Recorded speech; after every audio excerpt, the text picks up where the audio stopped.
हम सब धन्यवाद देते हैं खुदावंद का कि उन्होंने हम सबको इतना अच्छा दिन दिया, इतनी अच्छी शाम दी और हम सबको खुदा ने जिंदों की जमीन पर जिंदा रखा। तो आइए हम सब खुदावंद की स्तुति आराधना वचन में चलने से पहले, हमारी सभा को शुरू करने से पहले हम सब प्रार्थना को करते हैं।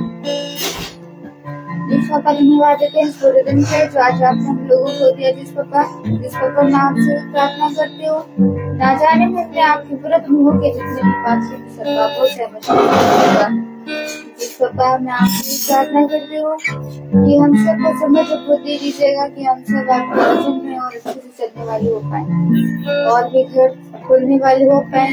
जितने भी भटके हुए खोलने हैं हम सबको अपनी राह पर चलाएंगे। उस पापा मैं आपसे भी प्रार्थना करती हूँ जितने लोग भी रास्ते में उनके आने जाने में हिफाजत करिएगा। जिस पापा मैं आपसे प्रार्थना करती हूँ ना जाने में कोई भी हमसे अपराध हुआ हो, जो भी हुआ हो, आपने उसको क्षमा कर दिया ऐसा मेरा विश्वास है। जिस पापा मैं आपसे प्रार्थना करती हूँ जितने लोग भी फेसबुक के माध्यम से आपका वचन सुनते हैं उन सबके घरों पे अपना आशीष करना उनके घरों पे होने ना पाए। इस बाबा मैं आपसे भी प्रार्थना करती हूँ कि आपने हम सबको मुझको हाई स्कूल में अच्छे नंबरों से पास करा दिया ऐसा हमारा विश्वास। इस प्रार्थना को सुनिए और कीजिए। आमीन। आइए हम सब खुदावंद की स्तुति और प्रार्थना के चलते हैं। गीत है आज का दिन हम इसमें आनंदित।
आज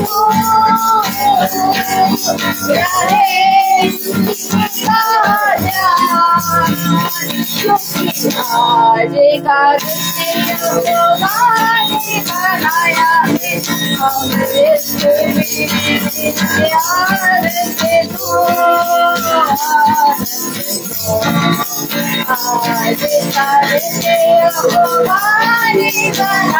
है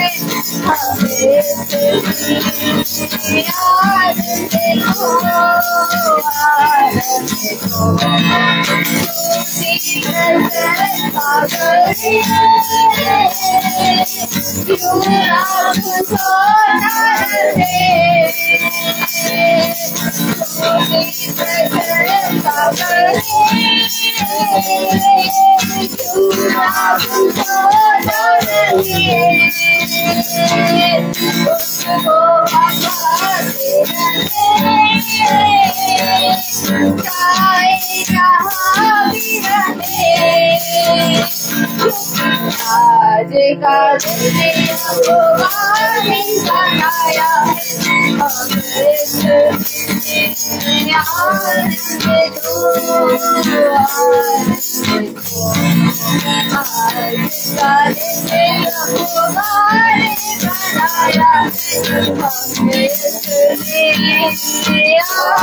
का बनाया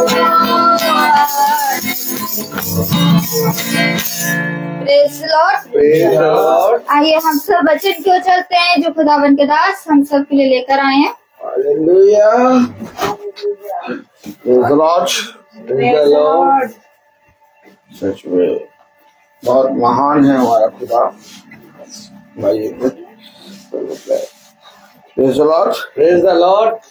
इतना महान, इतना पवित्र, इतना अनुग्रहकारी कि वो सदा हम सब पर अपनी दया बनाए रखता है। और हम जो निकम्मे हैं, तुच्छ हैं और उसके पुत्र और पुत्री कहलाने के योग्य नहीं है। सच में अगर हम ये कहते हैं कि हम उसके पुत्र हैं, उसके पुत्री हैं, तो हम झूठे हैं। क्योंकि हमेशा याद रखें, वो इतना पवित्र है, इतना पवित्र है, इतना पवित्र है कि उसकी पवित्रता में कोई भी सम्मिलित नहीं हो सकता जब तक पिता ना चाहे। और हमारे कहने से कि हम उसके पुत्र और पुत्री हैं, हम उसके पुत्र पुत्री नहीं बन सकते जब तक हम अपने जीवन में अपने पिता के उन कामों का बखान, जो बखान पिता ने इस पृथ्वी पर हमें करने को कहा है, ना करें। और उसमें भी ऐसा नहीं कि बखान करते समय हम कहेंगे नहीं हम पुत्र पुत्री हैं। उसमें भी कितनी शुद्धता हमारे जीवन से पिता के वचन को मिल रही है और कितना सही है, ये पिता जानता है, हम नहीं जानते। हमारा काम है बस बीज को पिता ने दिया है और बोना। हमें नहीं मालूम कि फल मिलेगा या नहीं मिलेगा, लेकिन हमें एक चीज मालूम है कि पिता ने हमें इस संसार से अलग कर दिया है। और इसके लिए हम अपने पिता को हमेशा धन्यवाद देते हैं और इस बात पर हम घमंड करते हैं। हमें कुछ नहीं मालूम, हमें ये मालूम है कि हम उसकी डेवड़ी पर प्रतिदिन खड़े हो जाते हैं। हमें कुछ नहीं मालूम, हमें प्रचार करना नहीं आता, लेकिन हम इस बात पे घमंड करते हैं कि हम उसके वचन को सुनने के लिए पिता ने हमें एकत्रित होने का अवसर दिया। जैसे कि साल में या 2 साल में कभी एक क्रिश्चियन मैरिज का न्योता आता है तो सब बहुत खुश हो जाते हैं, तो वैसे ही हमको पिता रोज, प्रेज़ द लॉर्ड, हमको पिता रोज एक न्योता दे रहा है और वो न्योता है अपने वचन में बैठने का। इसलिए हम सब आनंदित हैं और पिता के वचन में बहुत आनंदित हैं। अब हम कोरस एक गाएंगे।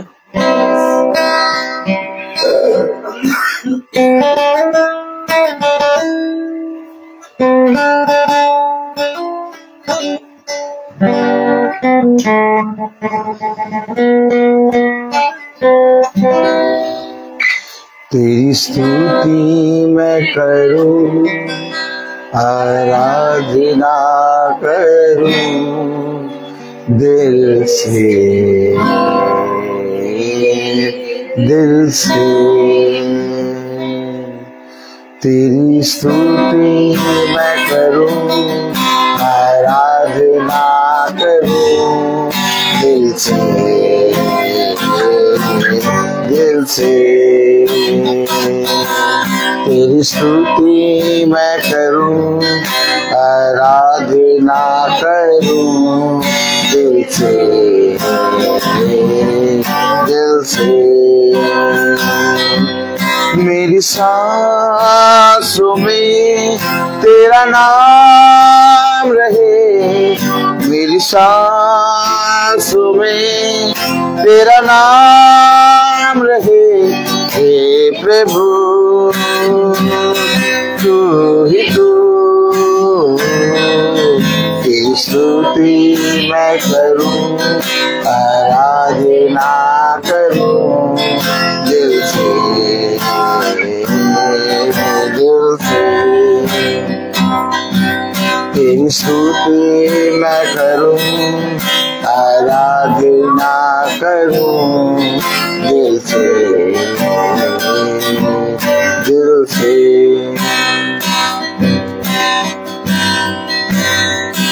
जहाँ मेरी नजर जाए वहाँ तेरी स्तुति हो, जहाँ मेरी नजर जाए वहाँ तेरी स्तुति हो, मेरे जीवन का सहारा तू, मेरे जीवन का सहारा तू, हे प्रभु तू ही तू, तेरी स्तुति मैं करूं, आराधना करूं दिल से, दिल से तेरी स्तुति मैं करूं, आराधना करूं दिल से, दिल से, दिल से, दिल से।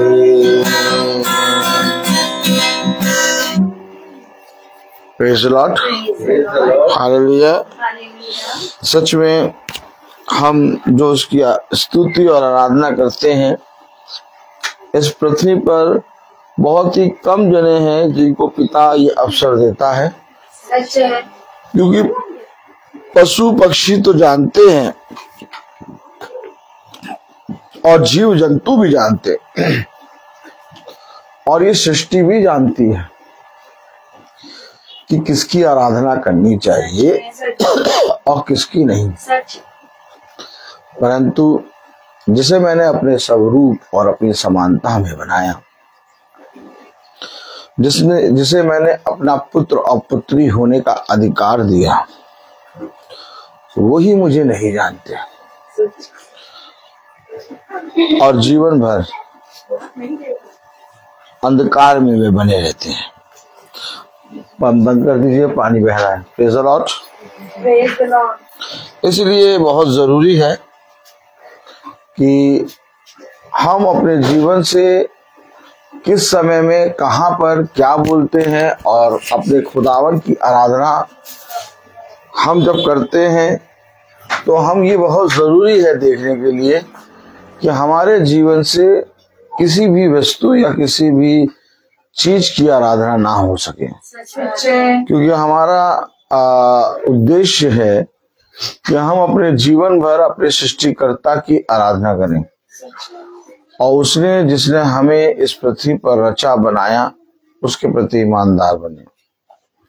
आपके जीवन में जो हो रहा है आप उसे होने से नहीं रोक सकते और जो बातें घट रही हैं उन बातों को घटने से आप नहीं रोक सकते।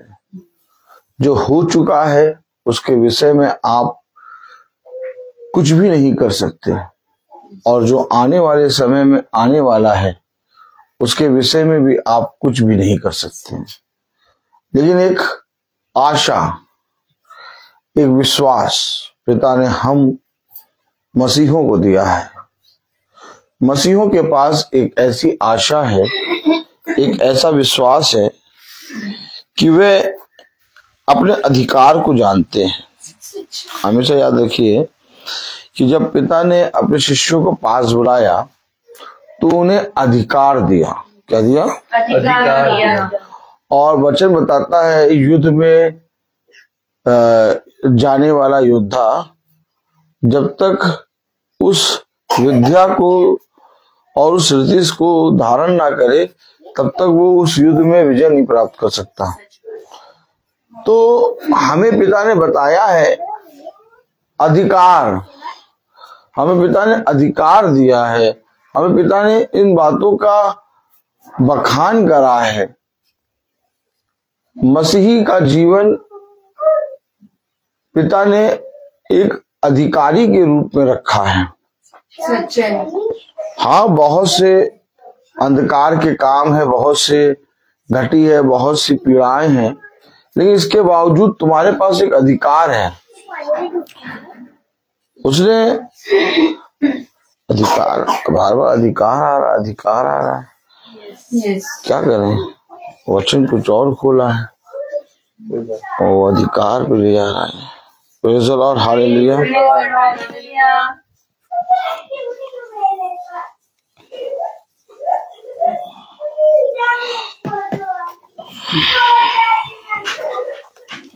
Praise the Lord. हम निकालेंगे उत्पत्ति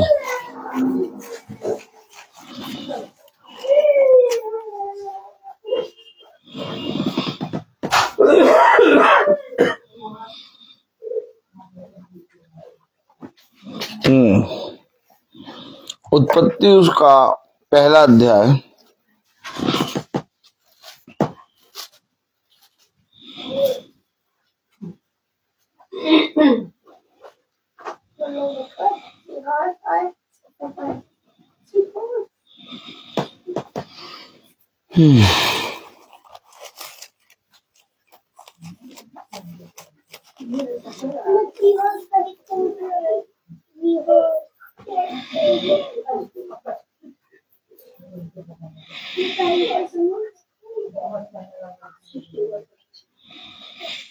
praise the Lord,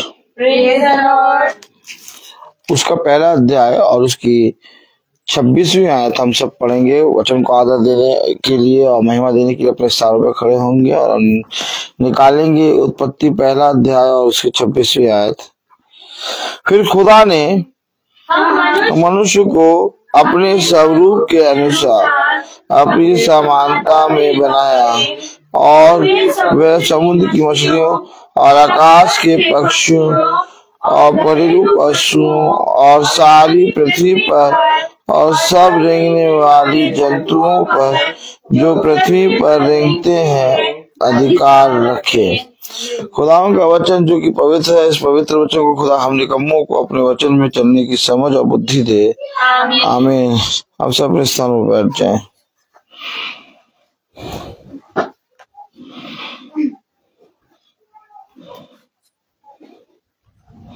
praise the Lord. देखिए, एक अधिकार जब आपको पास होता है, हालेलुया, तो आपको अपने अधिकार के विषय में मालूमात होना चाहिए, जानकारी होना चाहिए। लेकिन अगर आपको अपने अधिकार के विषय में कोई जानकारी नहीं है तो आप अपने अधिकार को खो देंगे। Praise the Lord, hallelujah.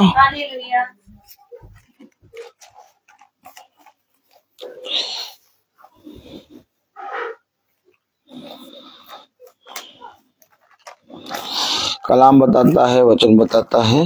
Praise the Lord.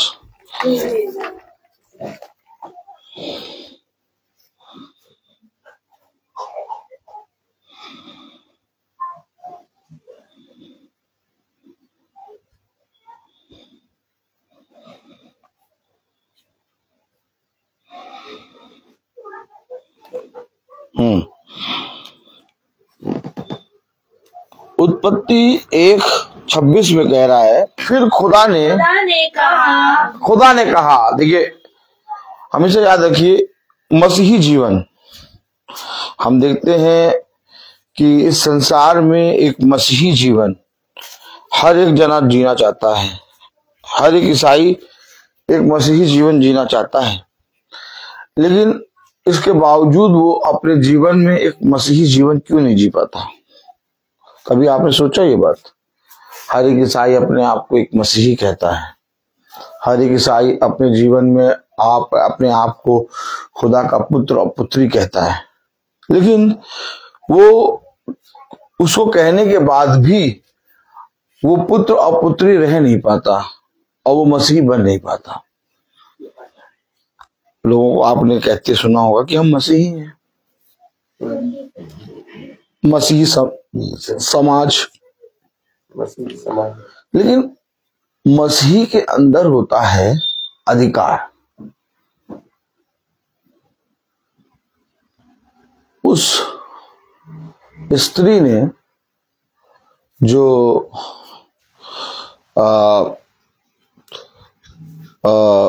नगर से बाहर निकाली गई थी, उस सामरी स्त्री ने कहा, क्या तू वही मसीह है जो आने वाला है? देखा आपने, जो हमारे पापों से हमें छुटकारा देगा। यानी उसके पास जो मसीह आने वाला है उसके पास अधिकार होगा, और वो अधिकार ये होगा कि वो हमारे पापों से हमें छुटकारा देगा।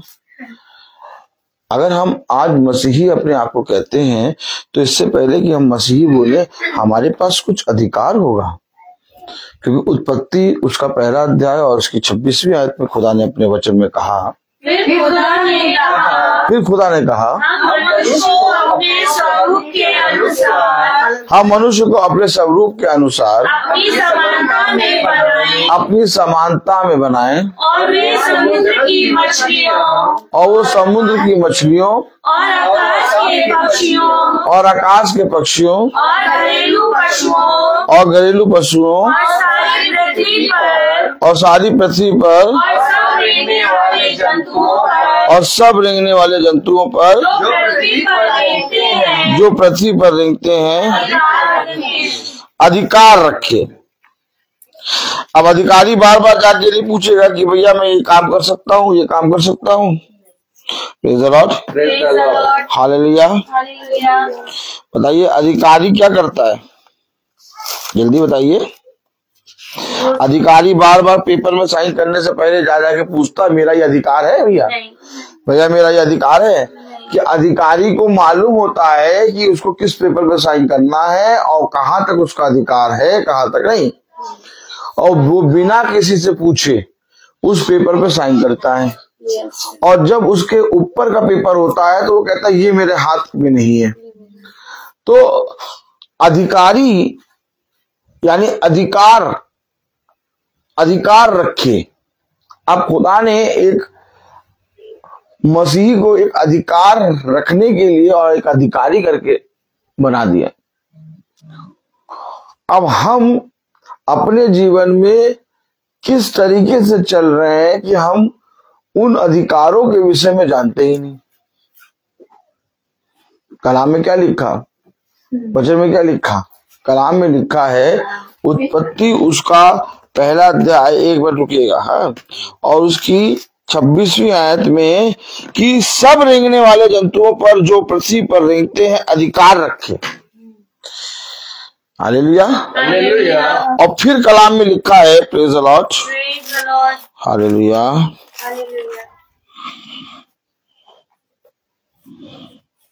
उत्पत्ति 2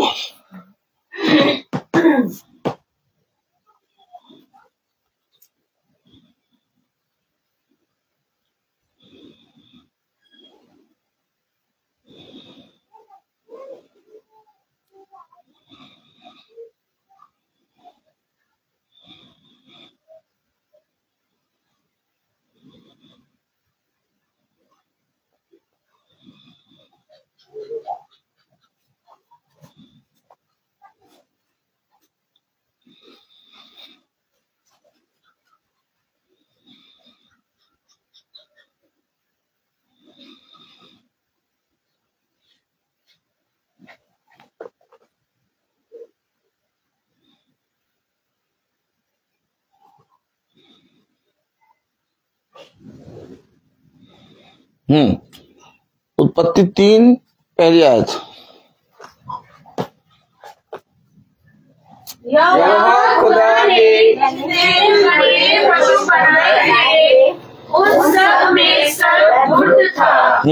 और उसने स्त्री से कहा, क्या सच है कि खुदा ने कहा कि तुम इस वाटिका के किसी वृक्ष का फल ना खाना? यानी कि जो अधिकार था आदम के पास, उस अधिकार के विषय में पूछा गया। क्या किया गया? पूछा गया क्या ये बात सच है कि तुम इस वाटिका के किसी भी वृक्ष के फल को ना खाना? तुम्हारे पास क्या अधिकार है? देखिए इन बातों को, क्योंकि जब तक हमें अपना अधिकार नहीं मालूम होगा, जब तक हम अपने विषय में जान नहीं पाएंगे, तब तक हम अपने जीवन में एक मसीही जीवन नहीं व्यतीत कर पाएंगे। खुदा ने उन्हें, आदम को अधिकार दिया कि वो अधिकार रखे। अब उसके विषय में ढूंढ-ढांड और पूछताछ करते हुए धूर्त आया। और धूर्त ने क्या कहा? पहली आयत, यहोवा खुदा ने जितने बड़े पशु बनाए थे, यहोवा खुदा ने जितने बनेली पशु बनाए थे उन सब में सर्प धूर्त था। उन सब में सर्प धूर्त था। और उसने स्त्री से कहा, और उसने स्त्री से कहा, क्या सच है क्या सच है कि खुदा ने कहा कि खुदा ने कहा कि तुम इस वाटिका के किसी वृक्ष का फल न खाना? कुछ भी नहीं पूछा उसने उस अधिकार के बारे में पूछा। और जैसे ही उसने उल्टा कहा कि इस वाटिका के किसी भी वृक्ष के फल को ना खाना, वैसे ही उसने वो बताया जो उस हैं उसके अधिकार में नहीं था। देखिए उसने क्या बताया, दूसरी आयत, स्त्री ने सर्प से कहा, स्त्री ने सबसे कहा, इस वाटिका के वृक्षों के फल हम खा सकते हैं। अच्छा जो खा सकते हैं उसके विषय में उसने बहकाया नहीं। जो वहां तक उसका अधिकार था वहां तक उसने बहकाया नहीं। जो उसका अधिकार नहीं था वहीं पर वो उसे ले गया। यानी कि हमें कितना जरूरी है, इम्पोर्टेंट है ये जानना कि हमारा अधिकार कहाँ तक है। और अगर हम अपने अधिकार के विषय में नहीं जानेंगे तो आज तो हम तमाम किस्म के पाप में गिर जाएंगे।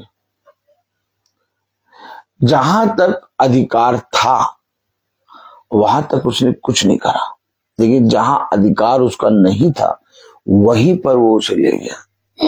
देखिए दूसरी आयत में क्या लिखा है, स्त्री ने सर्प से कहा, हाँ, इस वाटिका के वृक्षों के फल हम खा सकते हैं। इस वाटिका के वृक्षों के फल हम खा सकते हैं, हमारे पास अधिकार है। अरे इस वाटिका के वृक्षों के फल तुम खा सकते हो तो आराम से खाओ।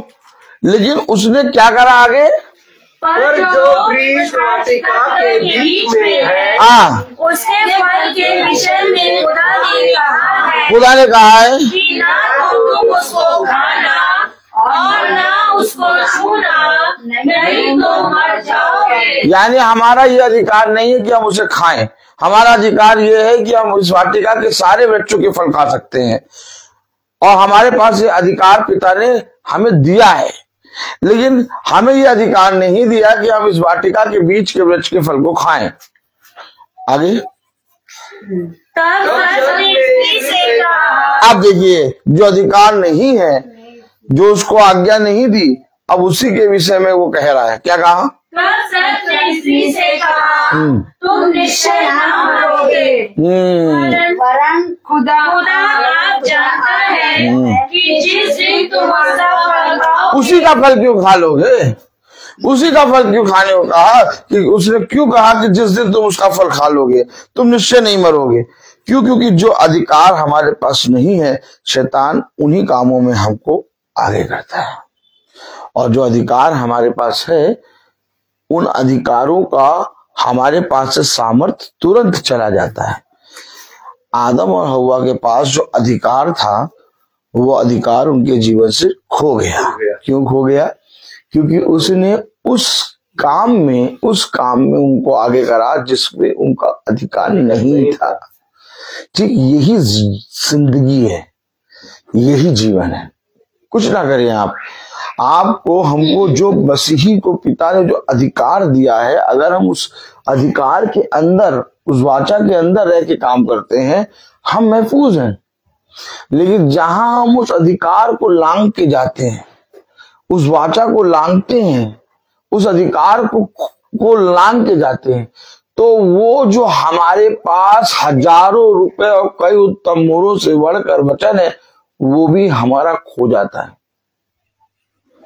आदम ने अपना अधिकार खो दिया। क्यों खोया? क्योंकि उसने उसके अधिकार के जो बाहर था उसको जाके अपने जीवन में करा।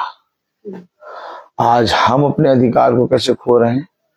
आज हमारे अधिकार में जो चीज है उन बातों को तो हम नहीं कर रहे, लेकिन जो हमारे अधिकार के बाहर है उन बातों को हम करने में जुटे हैं। और इस तरह से हम मसीही नहीं बल्कि मसीह विरोधी बन गए। अब अपने जीवन से पूछें और अपने आप से पूछें कि हम इस पृथ्वी पर कर क्या रहे हैं? क्या जो अधिकार पिता ने हम मनुष्य जाति को दिया, उस अधिकार के अकॉर्डिंग हम चल रहे हैं, या उस अधिकार के अकॉर्डिंग कभी नहीं चले और उन बातों में चल रहे हैं जो अधिकार हमें नहीं दिया? जब भी आपके पास अधिकार होगा तो आपको किसी से पूछने नहीं जाना पड़ेगा। आप उस अधिकार में रह के जो भी काम करेंगे आप आशीषित होंगे। लेकिन जिस समय आप उस अधिकार की सीमा को लांघेंगे, आप उसी समय श्रापित हो जाएंगे। देखिए, हमेशा एक बात याद रखिएगा, कलाम बताता है, वचन बताता है, हम जब प्रार्थना करते हैं तो हम प्रार्थना में बहुत सी चीजें पिता से मांगते हैं और अपने हर एक जीवन के कामों को पिता से पूछ के करते हैं। लेकिन मैं जब रात में लेटा हुआ था तो मैं कुछ सोच रहा था और सोचते सोचते एक बात मुझ पर पिता ने प्रकट कर। उस बात को थोड़ा ध्यान से सुनेंगे, हम ध्यान से इसे सुनेंगे क्योंकि हम कभी कभी ऐसा करते हैं कि प्रार्थना के द्वारा भी पाप कर देते हैं। हमेशा ये ना सोचिए कि जब हम प्रार्थना कर रहे हैं तो हम अच्छा ही कर रहे हैं। प्रार्थना के द्वारा भी पाप हो जाता है और धूर्त जो है वो हमें बहुत सी चीजों के द्वारा फंसाता है। इसीलिए हम और आपको अपना अधिकार मालूम होना चाहिए। एक अधिकारी अपने अधिकार के विषय में जानकारी ना रखे तो वो जरूर से जरूर गिराया जाएगा और उससे बड़ा अधिकारी आएगा और उससे उस अधिकार को लेके दूसरे को सौंपेगा जो अपने अधिकार का जो क्या कहते हैं उसको प्रयोग है वो सही से करे। तो कलाम बताता है, वचन बताता है कि जो जो फल को खाने की, जो जो वृक्षों के फल के खाने की अनुमति खुदा ने दी थी, जो जो अधिकार खुदा ने आदम और हवा को दिया था, उस अधिकार के बाहर शैतान ले गया। बस यही मृत्यु है। अधिकारी अपने अधिकार से बाहर जब काम करने लगता है तो उसके प्राण और उसके अधिकार और उसके हर एक चीज की नाश होता है। और जब तक अधिकारी अपने अधिकार में रहेगा तब तक अधिकारी बढ़ता जाएगा। अब देखिए, एक सडनली एक वाक्य गुजरा, एक दृष्टांत कलाम में लिखा है, वचन में लिखा है, पहला राजाओं और उसका 17वां अध्याय।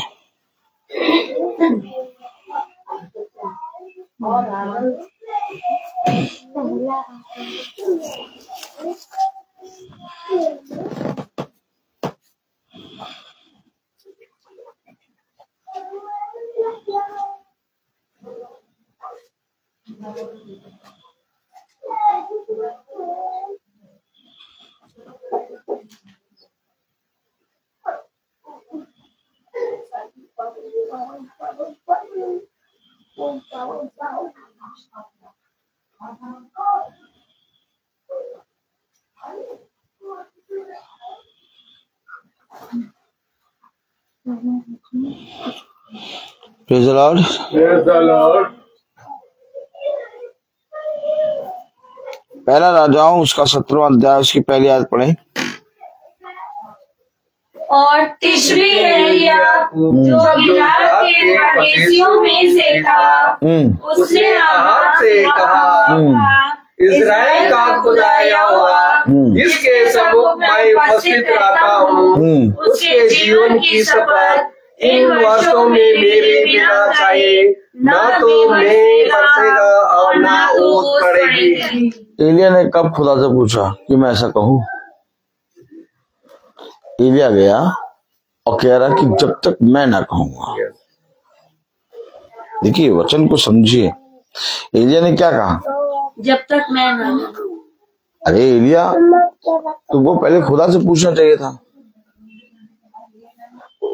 खुदा से आज्ञा लेना चाहिए था। तुम डायरेक्ट जाके अहाब से ये कैसे कह रहे हो जब तक मैं ना कहूं? बात समझे आप?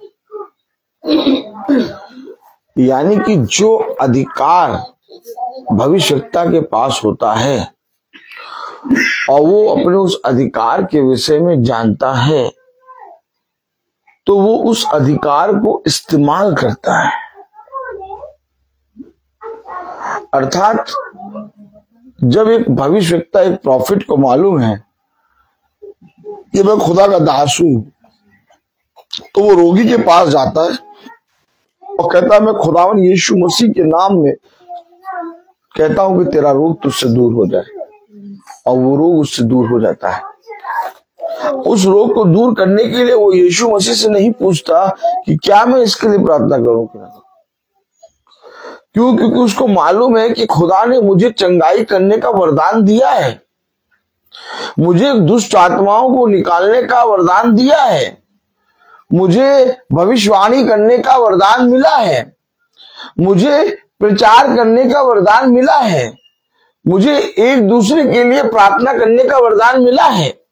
अर्थात जब मैं अपने अधिकारों को विषय में जानता हूं, तो मैं अपने पिता की सेवा में बहुत आयत से बढ़ चढ़ के चलता हूं और अपने अधिकारों के अनुसार करने में चौकसी करता हूं।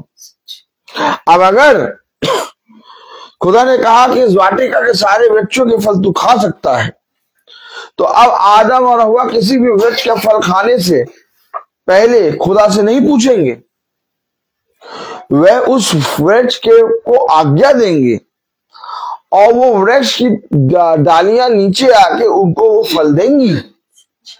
क्यों? क्योंकि उनको अधिकारी बनाया है, उनको ये अधिकार दिया है। कलाम में लिखा वो अधिकार रखें। और मेरे और आपके जीवन में क्या अधिकार है, क्या ये हमें मालूम है? प्रार्थना भी करते हैं रोग के लिए तो संदेह करते हैं, फिर फोन करके पूछते हैं भैया ठीक हो गया ना? ताली नहीं बजाएंगे? दुष्ट आत्मा भी अगर निकलती है तो दोबारा फोन करके पूछता भैया निकल गई? आधी बच्ची तो नहीं है कहीं? सर और पैर बचा तो नहीं है उसका? हो गया था ना भाई, वो ठीक हो गई थी ना?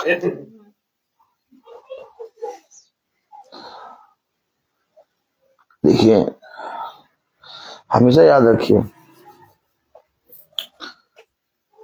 अधिकारी जब साइन करता है तो बाद में ये नहीं देखता कि वो काम हुआ कि नहीं हुआ। उसे मालूम है कि मैंने साइन करा है, ये काम हो जाएगा। और अगर पिता ने मुझे अधिकार दिया है तो मुझे मेरे अधिकार के विषय में मालूम होना चाहिए। अब अगर मैं अपने अधिकार के विषय में ही ना जानूं, बताइए, अगर मैं अपने अधिकार के विषय में ही ना जानूं तो मैं कैसा मसीह? क्या दिया है पिता ने हमें और आपको? और वो अधिकार क्या है? उस अधिकार के विषय में हम कैसे जानकारी प्राप्त करेंगे? हमें कैसे मालूम होगा कि वो अधिकार पिता ने हमें दिया? करोड़ों खरबों लोग थे, लेकिन पिता ने अपने शिष्यों को बुलाया और उन्हें अधिकार दिया। अधिकार उसको मिलता है जो पिता के संग संग चलता है। हमेशा याद रखिए, बहुत लोग प्रार्थना करते हैं और पवित्र आत्मा का दान प्राप्त करना चाहते हैं, लेकिन पवित्र आत्मा कोई वस्तु नहीं है जिसको आप खरीद के अपने जेब में रख लें। पवित्र आत्मा एक व्यक्ति है, और ये व्यक्ति तब आता है जब आप इसके वचन के प्रति ईमानदार बनेंगे। आज हम देखते हैं कि एलिया पहुंचकर अहाब के सामने कहता है, जब तक मैं ना कहूं। तो यानी कि एलिया को अपना अधिकार मालूम है। अगर एलिया को अपना अधिकार मालूम है तो एलिया खुदा से पूछने नहीं जा रहा, क्योंकि वो खुदा की उपस्थिति में रहता है। अच्छा, जो उसकी उपस्थिति में रहता है उसको क्या अधिकार मालूम होता है? यस, कितना जरूरी है खुदा की प्रेजेंस में रहना, खुदा की उपस्थिति में रहना। आज कोई मनुष्य खुदा की उपस्थिति में नहीं है, इसलिए मनुष्य को अपना अधिकार नहीं मालूम। थोड़ा सा निकलता है, काली बिल्ली रास्ता काट गई, वो रुक गया। बच्चा पैदा हुआ नहीं, उसके काला टीका और काला धागा बांध के तैयार कर दिया। अधिकार खो बैठा है। अच्छा, उसे क्यों नहीं मालूम कि मेरा अधिकार क्या है? क्योंकि एलिया इससे पहले की भविष्यवाणी करे कि मेरे जब तक मैं ना कहूं तब तक मैं नहीं बचेगा। एलिया खुदा की प्रेजेंस में। आपने क्या पढ़ा? पहला राजाओं उसका 17वां अध्याय और उसकी पहली आयत। और तीसरी एलिया जो द्वार के परदेशियों में से था, उसने अहाब से कहा, इस्राएल का खुदा आया जिसके सम्मुख मैं उपस्थित रहता हूँ। यानी जिसके उसके सम्मुख वो एलिया उपस्थित रहता है, वो इजराइल का खुदा है। हालेलुया। अब आप मुझे बताइए,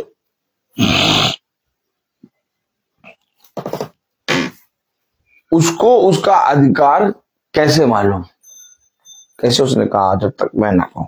क्योंकि वो खुदा के सम्मुख उपस्थित रहता है, और खुदा हर दिन उसको एक नया अधिकार देता है। यस। निर्गमन। Praise the Lord. हालेलुया।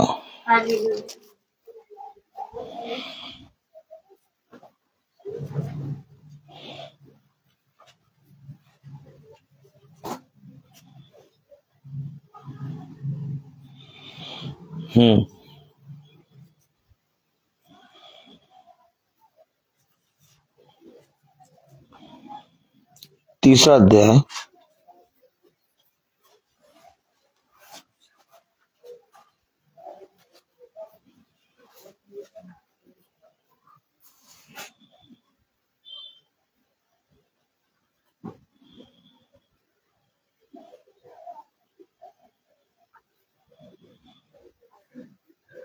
दसवीं आयत पढ़े।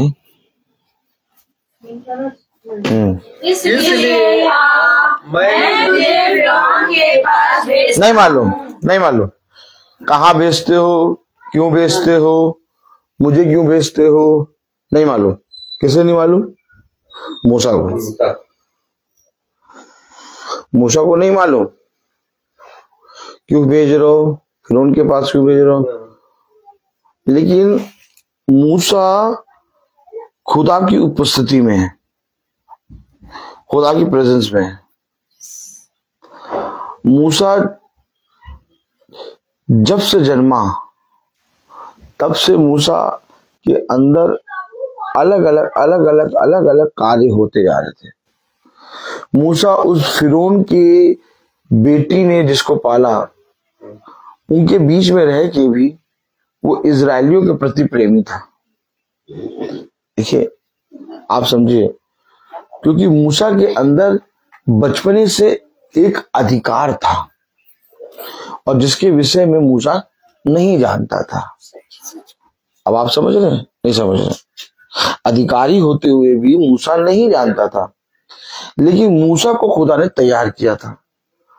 अब मूसा को खुदा अधिकार दे रहा है, और इससे पहले कि मूसा 20 लाख इजरायलियों को बदवाई से निकाले,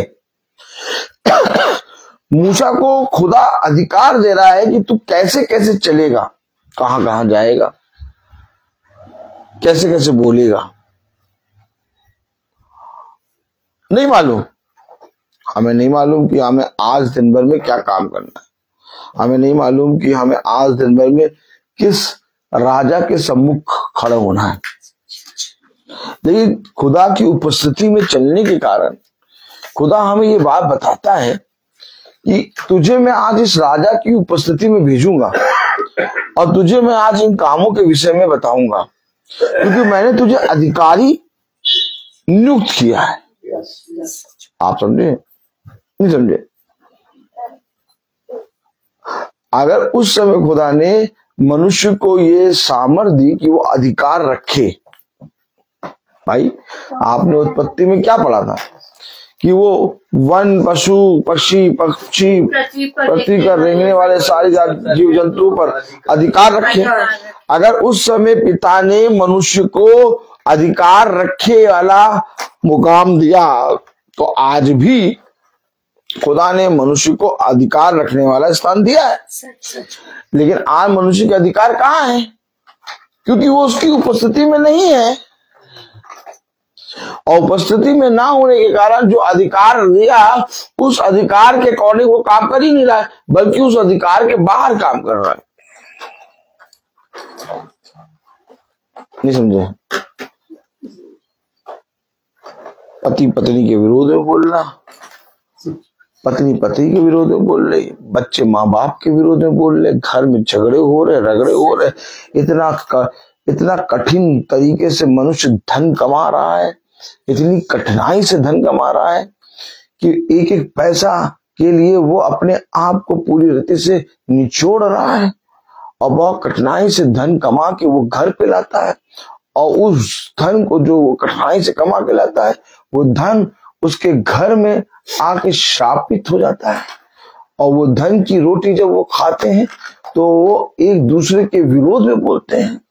क्या हो रहा है? क्या हो रहा है बताइए? वो क्या रहा है? क्यों? मनुष्य कर सब चीज रहा है, लेकिन खुदा की प्रेजेंस में ना होने के कारण वो अपने अधिकार को खो बैठा है। अब उसके पास जो अधिकार था उसके अगेंस्ट वो अपने कामों को कर रहा है। अब आप बताइए, एक अधिकारी चाहे जितना भी मेहनत करे, लेकिन उसके जो अधिकार में है वो काम ना करे, और जो अधिकार में नहीं है उसके अगेंस्ट सदैव काम करता रहे, वो अधिकारी कैसा रहेगा? डरता रहेगा, घबराता रहेगा, बेचैन रहेगा, रात में नींद से उठ के बैठ जाएगा। क्यों? मेहनत नहीं कर रहा, कर रहा है अधिकार पे काम नहीं कर रहा, अपने अधिकार पे नहीं, अपने अधिकार के बाहर काम कर रहा है। एक भी काम अधिकारी अपने अधिकार के बाहर करता है उसको टेंशन आ जाती है। और यहाँ मनुष्य तो प्रतिदिन हर क्षण जो पिता ने अधिकार दिया उस अधिकार को खो के वो उस अधिकार पे काम कर रहा है जो उसको दिया ही नहीं।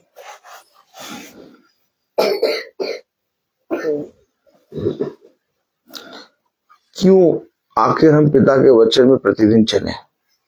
क्यों हम प्रतिदिन मीटिंग सुने? अगर हम प्रतिदिन मीटिंग सुनते हैं और अगर हम प्रभु के वचन में प्रतिदिन चलते तो हमें शांति मिलती नहीं।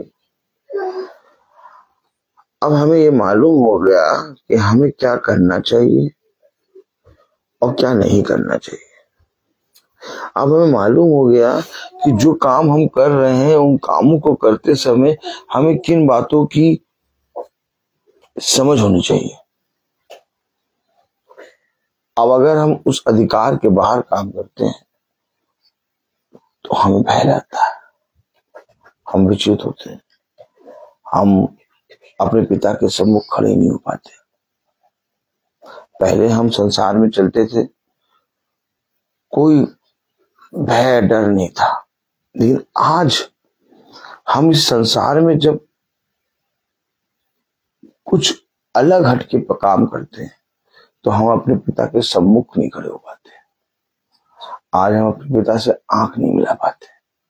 आज हम अपने पिता का भय मानने लगते हैं। आज हम अपने पिता से डरने लगते हैं। क्यों? आखिर आदम क्यों छिपने लगा? आदम और हव्वा क्यों छिपने लगे? क्योंकि उन्होंने अपने अधिकार से बाहर काम कर लिया था, और ये बात आदम और हव्वा को मालूम थी। आज हम भी जब वचन को जान गए तो हम भी किसी को गाली देने से पहले अपना मुंह क्यों रोक लेते हैं? आज हम भी जब यहाँ बुराई हो रही होती है वहां से उठ के क्यों चल देते हैं? आज हम किसी को दोष क्यों नहीं लगाते? आज हमें मौका मिलता भी है कि किसी की बुराई कर दो तो हम क्यों नहीं करते? क्योंकि हमें मालूम है कि ये सारी चीजें हमारे पिता ने हमें नहीं दी। हमें जो दिया है वो एक अधिकार दिया है, और वो अधिकार एक ऐसा अधिकार है कि इस पृथ्वी पर हम चाहे जहां पर भी जाए सारी जगह हमारे लिए शुद्ध है। हमेशा याद रखिए, आप अपने पिता के सम्मुख और उसकी उपस्थिति में चलेंगे, आपके प्रतिदिन के अधिकार को पिता बढ़ाता जाएगा। उसने एक को एक नगर का अधिकारी ठहराया, और एक को उसने 5 नगर का अधिकारी, और एक को उसने 10 नगर का अधिकारी ठहराया। यदि हम अपने पिता के सम्मुख पूरे विश्वास योग्य बने रहेंगे तो पिता भी हमें दिन प्रतिदिन हमारे जीवन में बहुत से नगर और बहुत से निर्बल भाई बहनों को बढ़ाता जाएगा। याद रखें, एक भविष्यवक्ता, एक मसीही, एक खुदा का वचन का मानने वाला अपने जीवन में हर काम नहीं कर सकता। संसार का मनुष्य हर एक काम कर लेगा, चाहे वो टेढ़ा हो, चाहे वो सीधा हो, चाहे वो बुराई का हो, चाहे वो पाप का हो, चाहे वो अच्छाई का हो। लेकिन मसीही हर काम नहीं कर सकता। वो पीछे हट जाएगा। वो बड़ी जल्दी कहने लगेगा मेरे प्राणों को ले लो, लेकिन मैं ये काम नहीं कर सकता। क्यों नहीं कर सकता? क्योंकि वो अपने अधिकार के विषय में जानता है।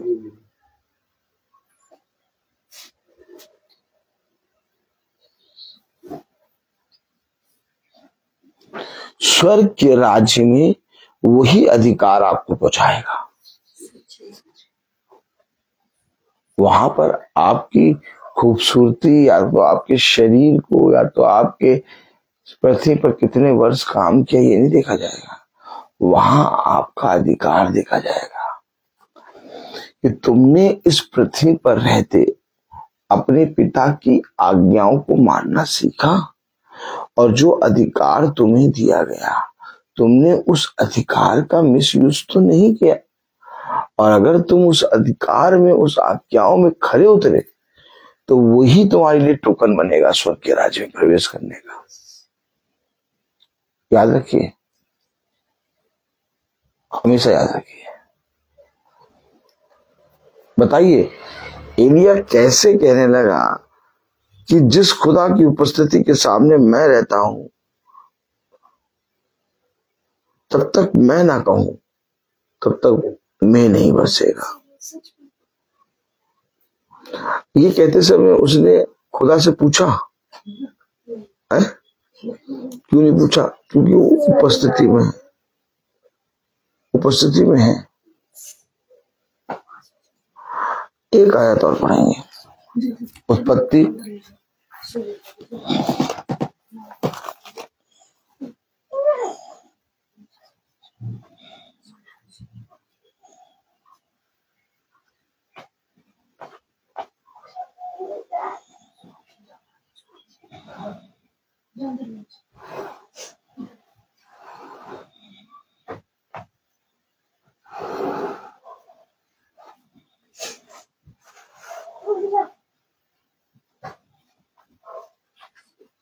उत्पत्ति 2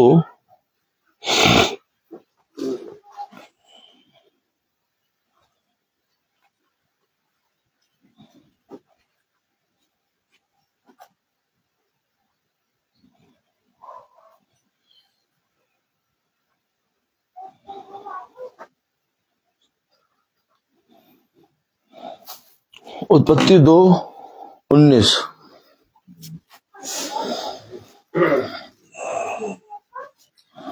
और यहोवा भूमि में से सब जाति के बनेले पशुओं और आकाश के सब जाति के पक्षियों को रचकर आदम के पास ले आया। क्यों लाया आदम के पास? रचा तुमने प्रभु। ये देखा, अधिकार किसके पास? नहीं, अरे अधिकार किसके पास रखा है?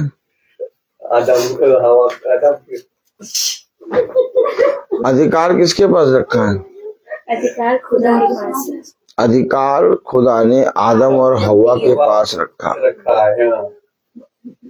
और किस पर अधिकारी बनाया? जीव जंतु। यही तो पढ़ा था आपने। तो वो किसके पास ले आया? आदम। क्यों लाए हो?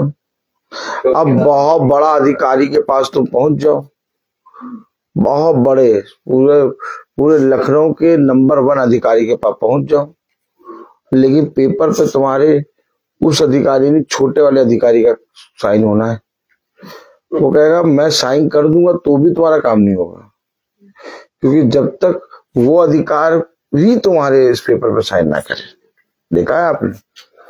आप इधर छोटे छोटे लोग बैठे रहते हैं न्यायालय में, जज है, अब जज ही साइन कर दे, जज साइन नहीं करेगा। जज कहेगा भैया उसका अधिकार है, ये काम वो करेगा। अरे नहीं जज साहब, हमने इसको नहीं देखा, हम आपके पास ले आए, आप सीधे पेन से साइन करो, पेन तोड़ दो।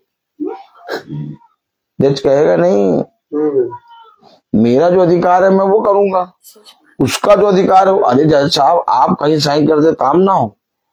अरे यार तुम समझो बात, यहाँ पर जब तक मुंशी ताली नहीं बजाएंगे। अब रचने वाला, क्या रचने वाला आदम के पास ला रहा है। क्यों ला रहे हो?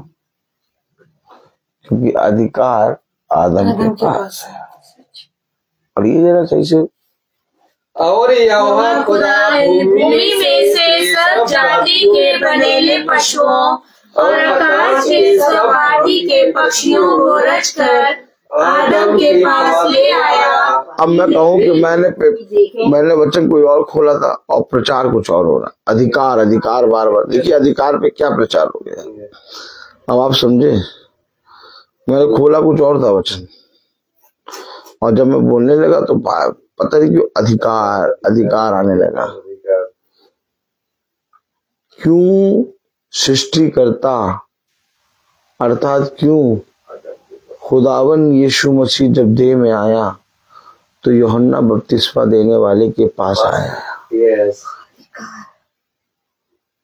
क्योंकि उस समय भविष्यवक्ता यूहन्ना था, और हमेशा वचन यह भविष्यवक्ता के पास आता है। उसे कहा जैसे हो रहा है वैसे होने दे। उसे कहा मैं तो आपके जूती के फीते खोलने के यहाँ से देखिए अधिकार। उसे कहा जो पिता ने ठहराया जो सब होना है वैसे होने दे। क्या जरूरत थी यूहन्ना बपतिस्मा देने वाले से यीशु मसीह को बपतिस्मा देने की?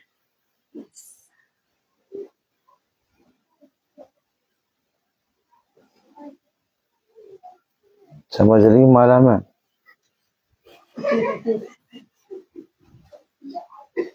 क्यों आया आखिर यीशु मसीह यूहन्ना बपतिस्मा देने वाले के पास?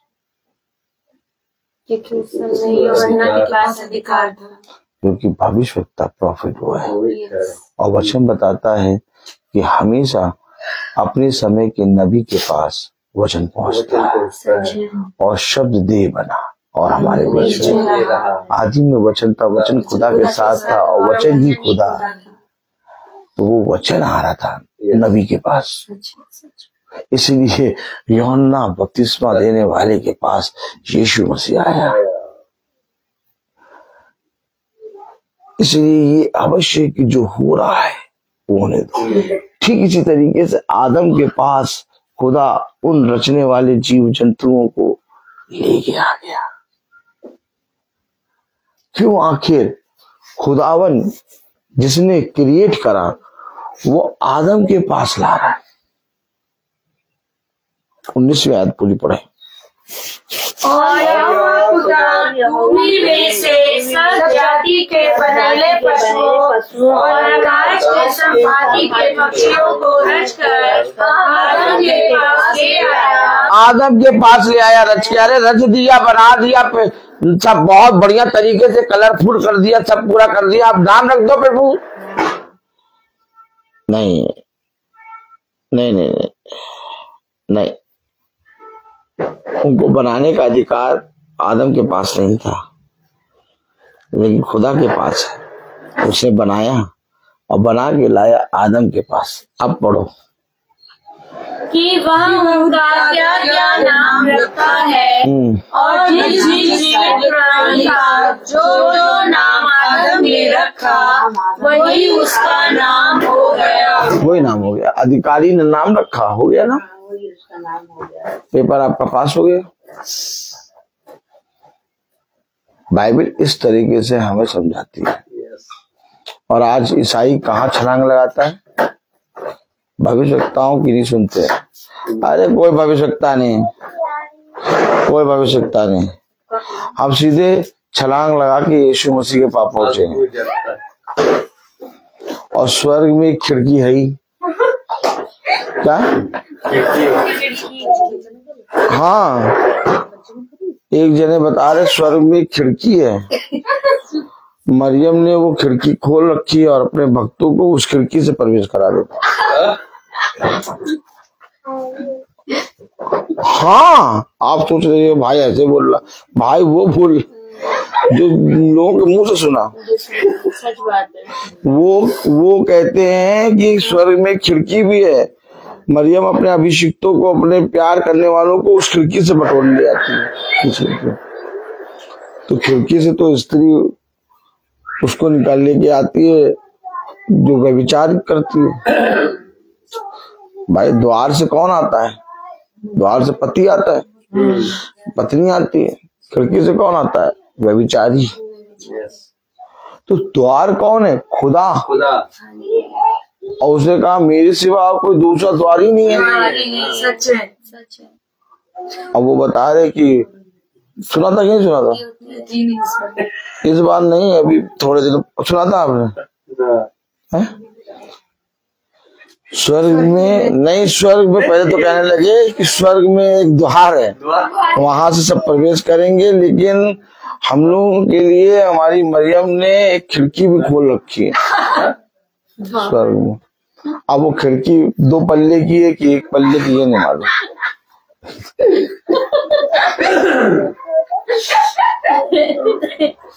खतरनाक हिसाब से। वही तो बोला, जिसको जो मना रहे कथा कहानी बनाओ। भैया हमेशा एक बात याद रखना, खुदा हर एक काम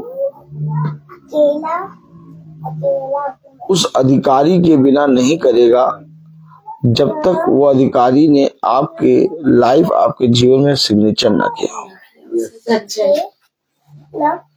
अगर हम यीशु मसीह को प्यार करके यीशु मसीह के पास जो पहुंच गए तो यीशु मसीह कहेगा जाओ और जाकर पहले अपने समय के प्रचारक, अपने समय के भविष्यवक्ता, अपने समय के अपने याजक का साइन करा के लाओ। अरे प्रभु हम तो आपको बहुत प्यार करते, सुबह गेंदे की माला तोड़ के हम आपके लिए चढ़ाते थे और यीशु मसीह के अलावा हमने किसी का नाम ही नहीं लिया पूरी पृथ्वी पर। उसने कहा कहेगा क्यों नहीं लिया?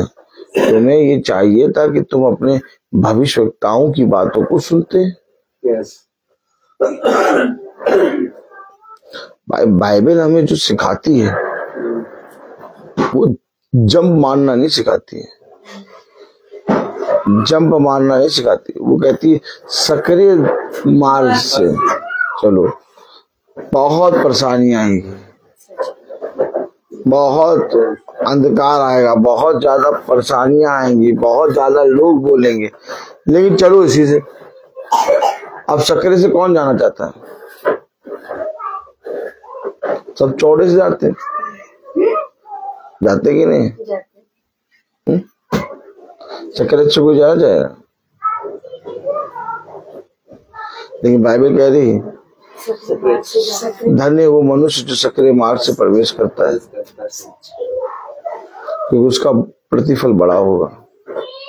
अब आप बताइए, हम लोग एक ऐसे मुकाम पे पहुंचे हैं जहां हमें वचन सुनने को मिल तो रहा है, लेकिन वचन सुनने के बावजूद हम अपने उन अधिकारों को जो खुदा ने हमें दिया समझ नहीं पा रहे, और उन अधिकारों के विषय में कभी सोचते भी नहीं है। और जो हमें नहीं मिला हम उस पर कान लगाते, उस पर दृष्टि लगाते और उस पर अपना मन लगाए बैठे। अब आप बताइए, जो तुम्हारे जीवन में अधिकार है ही नहीं, तो अगर हम उसके ऊपर मन लगाएंगे तो नाश होंगे। जो हमें पिता ने दिया, जो पिता ने हमें अधिकार दिया, अर्थात पिता ने कहा जिस मनुष्य की चादर जहां तक है वो वहीं तक अपने जीवन में पैर फैलाए। अपने जीवन में यदि कोई उत्सव हो तो तुम्हारे अंदर जितना कुव्वत हो तुम उतना ही करना, उससे ज्यादा पैर ना फैला लेना। कहीं ये ना हो कि वो लोग जिन्होंने अच्छा अच्छा कहा तुम्हें उनके सामने हाथ फैलाना पड़े। सच बात है। ये बातें किसी मनुष्य ने हमें नहीं सिखाई। बाइबल वो वचन जो हमें प्रतिदिन हर क्षण मिलता है, उसने हमें ये बातें बताई है। मैं बोलता हर चीज का तो आइए हम प्रार्थना में चलेंगे, और मेरा निवेदन है भाई डैनियल से कि वो प्रार्थना में अगुवाई करें।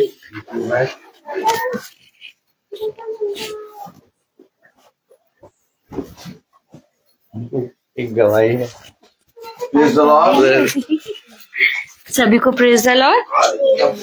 खुदा का धन्यवाद देते हैं कि हमारे स्कूल में 22 तारीख को एग्जीबिशन है और मुझे 50 बैच मिले थे अकेले बनाने के लिए, और सच में रात में 12-12 बज जाता था बनाते बनाते, और सारा काम अकेले करते थे। उस समय उंगलियों में भी इन्फेक्शन बहुत हो रखा था, लेकिन आज फाइनली सारा काम हो गया और मैंने सिस्टर के हैंड ओवर कर दिया सारे बैच को। और मैं सच में खुदा का धन्यवाद देती हूँ कि जब वो बैच को सबने देखा तो हर एक वो इंसान जिसने भी उस बैच को देखा उसने यही कहा कि बैच बहुत ही सुंदर, बहुत खूबसूरत बने हैं। और जो हमारे विरोधी थे उनके मुंह से भी खुदा हमारी तारीफ करवाना जानता है। उन्होंने भी यही कहा कि अगर इस काम को कोई कर सकता था तो वो आप ही कर सकती थी, क्योंकि पूरे स्कूल में एक आप ऐसी टीचर है कि जहाँ पे कोई काम नहीं हो सकता है, वो उम्मीद आपके ऊपर लग जाती है कि आप ही उस काम को पूरा करके देंगे। क्योंकि किसी टीचर के बस की ये बात नहीं थी कि वो 50 बैच बना ले, लेकिन आपको वो काम दिया गया और आपने उसे पूरा किया। तो मैंने कहा मैंने नहीं, मेरे खुदा ने पूरा किया। और मैं सच में खुदा का धन्यवाद देती हूँ कि जिस भी उससे मुझे वो काम दिया गया था, लेकिन खुदा ने ही उसे अपने बलवान सामर्थ्य रहने हाथ से पूरा करवाया। और अभी हमारा चिल्ड्रंस डे वाले दिन में हमारा म्यूजिक का था, तो मुझे उसमें क्वायर में डाला गया था।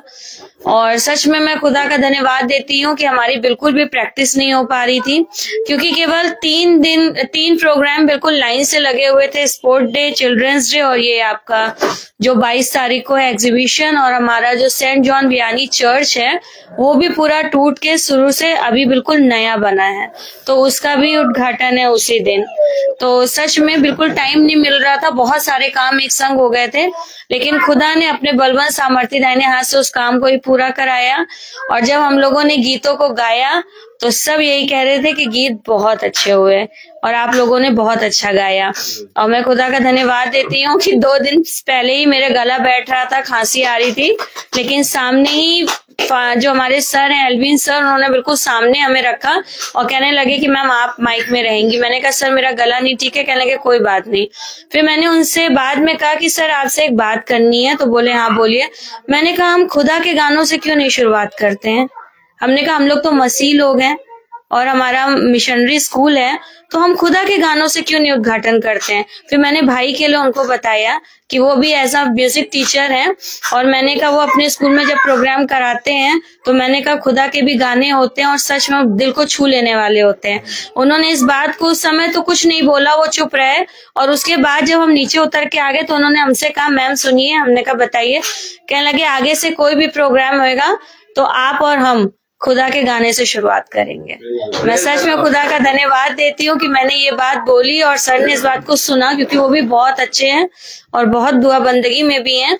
और उन्होंने कहा आपने बिल्कुल सही बात बोली, आज से कोई भी गाना होगा, कोई भी प्रोग्राम होगा, वो हमारे खुदा के गानों से स्टार्ट होगा।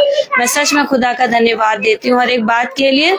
सिर्फ और सिर्फ खुदा का धन्यवाद हो। Praise the Lord. और अभी बीच में हमारे बेटे डैनियल पे भी कुछ प्रॉब्लम्स आई थी और मुझे अपने खुदा पे विश्वास था। मैं यही कहती थी कि खुदा तूने उसके नाम का मतलब ही रखा है कि ईश्वर मेरा सहायक है और मैं तो कुछ भी नहीं, लेकिन आप उसके सहायक हैं। और मैंने आपके हाथों पे सौंपा उस बच्चे को और मैं खुदा का धन्यवाद देती हूँ कि ये जो घटी हुई थी ये भी उसके जीवन के लिए एक अच्छी चीज हुई, ताकि वो बुरी संगतियों से बचने वाला हो पाया। और खुदा ने अपने बलवंत सामर्थ्य दाहिने हाथ से उस बच्चे को थामा और जो चीजें हम सोच रहे थे ऐसे ऐसे होंगी, लेकिन खुदा ने कुछ भी नहीं होने दिया। मैं हर एक बात के लिए अपने पिता का धन्यवाद देती हूँ। Praise the Lord. Praise the Lord. आइए हम लोग प्रार्थना में चलिए, अपनी आंखों को बंद कीजिए, अपने आप को प्रभु के सामने समर्पित करें और प्रभु से प्रार्थना करें कि प्रभु मेरे विचारों को, मेरे जवाब को, मेरे सब कुछ को शुद्ध करता कि मैं केवल खुदा को ही अपना प्रभु मानूं, खुदा के अनुसार आचरण करूं। जो खुदा की आज्ञा को पालन करता है वह खुदा में निवास करता है, खुदा उसमें। हम चाहते हैं कि खुदा हम में निवास करता है, क्योंकि उसमें हमको अपना आत्मा प्रदान किया। और जो शिक्षा आप लोगों ने प्रभु से सुनी, यदि वह आप में बने रहेगी तो आप भी पुत्र तथा पिता में बने रहेंगे।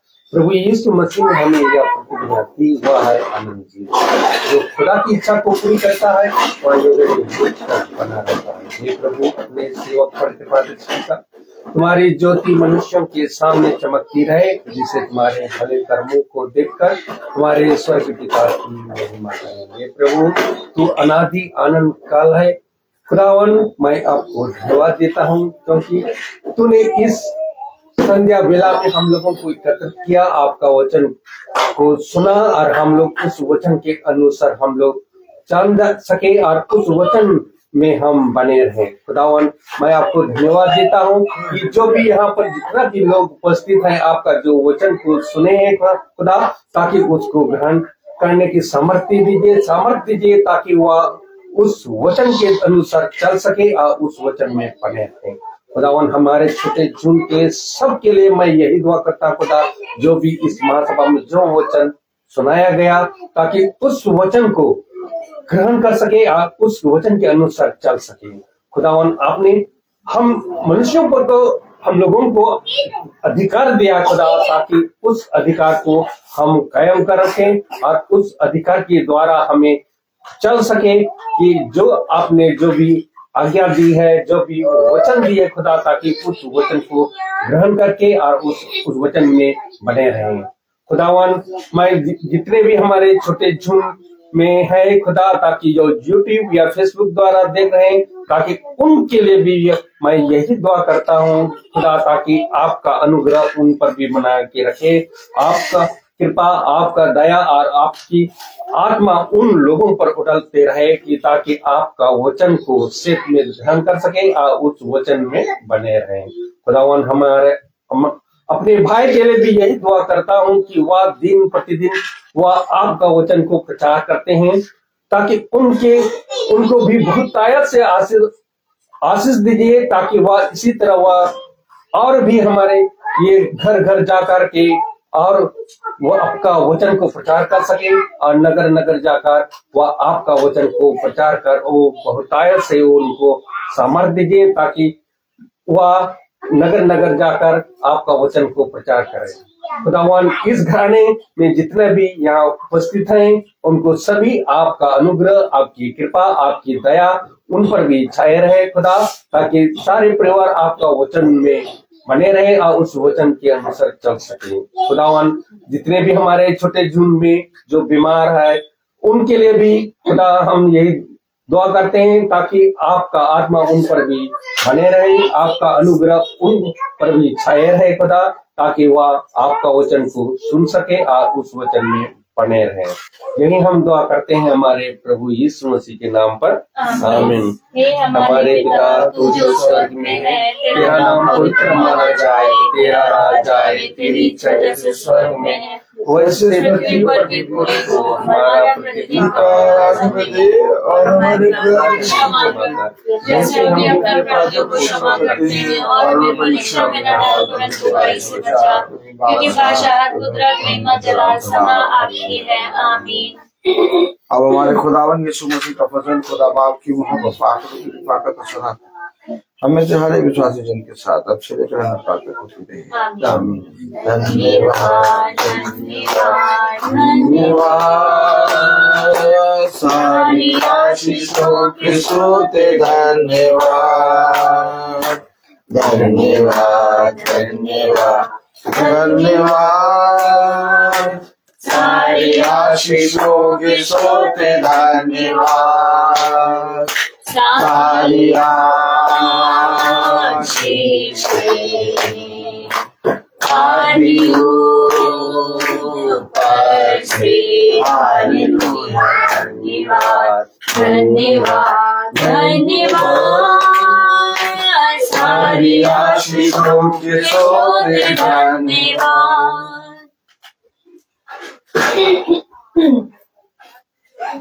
सब भाई बहनों को प्रेज द लॉर्ड। सूचित किया जाता है कि कल की प्रार्थना शाम को 5 बजे मैथ्यू आंटी, जुलियाना मैथ्यू की आंटी के घर में होगी।